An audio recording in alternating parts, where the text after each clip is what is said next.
정부는 오늘 긴급 국무회의를 열어 9.19 군사합의 일부의 효력을 정지하기로 의결하고 윤 대통령도 재가했는데요. 합의를 준수할 의지가 없는 북한에 대한 최소한의 방어 조치라고 강조했습니다.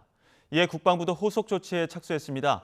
오늘 오후 3시부터 군사분계선 주변의 비행을 금지하고 있는 항목의 효력을 정지한다고 밝혀 조만간 비행 재개가 이루어질 것으로 보입니다. 국방부 취재기자 연결합니다. 김문경 기자.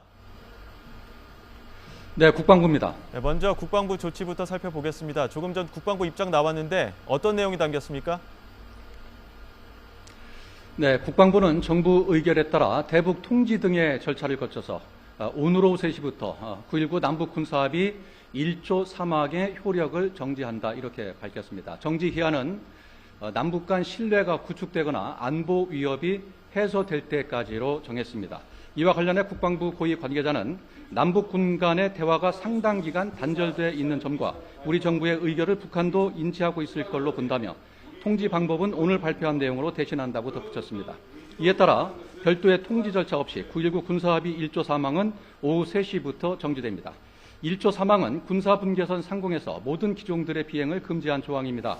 그동안 고정익 항공기, 즉 전투기 등의 경우 군사분계선 동부 지역은 40km 이내, 서부 지역은 20km까지를, 회전익 항공기, 즉 헬기 등은 군사분계선으로부터 10km 이내 비행을 금지했습니다.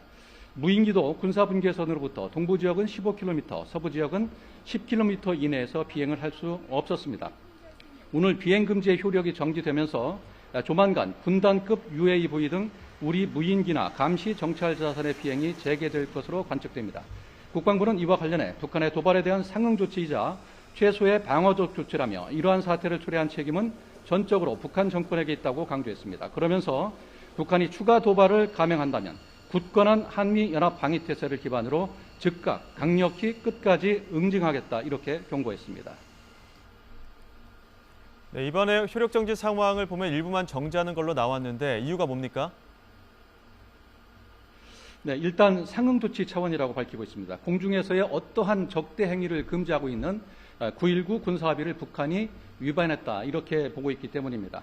북한의 위성 발사와 비행금지 구역 해제가 서로 상응하는 것인지를 묻는 질문에 정부 고위 관계자는 남북관계발전법을 들어 설명했습니다. 남북관계발전에 관한 법률 제23조 2항은 남북관계에 중대한 변화가 발생하거나 국가안전보장, 질서유지 또는 공공복리를 위해 필요하다고 판단될 경우에 대통령은 기간을 정해 남북합의서 효력의 전부 또는 일부를 정지시킬 수 있도록 하고 있습니다.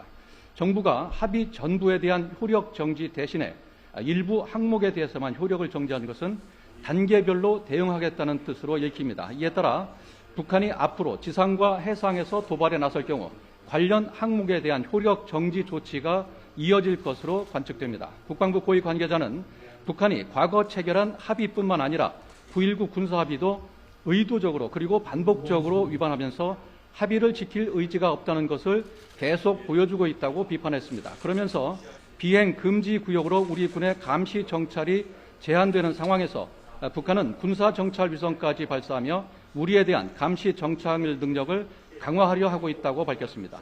또 유엔 안보리 결의를 계속 위반하는 행태와 군사 정찰 위성 발사를 강행할 경우 국민의 안전을 보장하기 위해 필요한 조치를 강구하겠다고 경고해 왔다며 효력 정지에 나선 배경을 설명했습니다.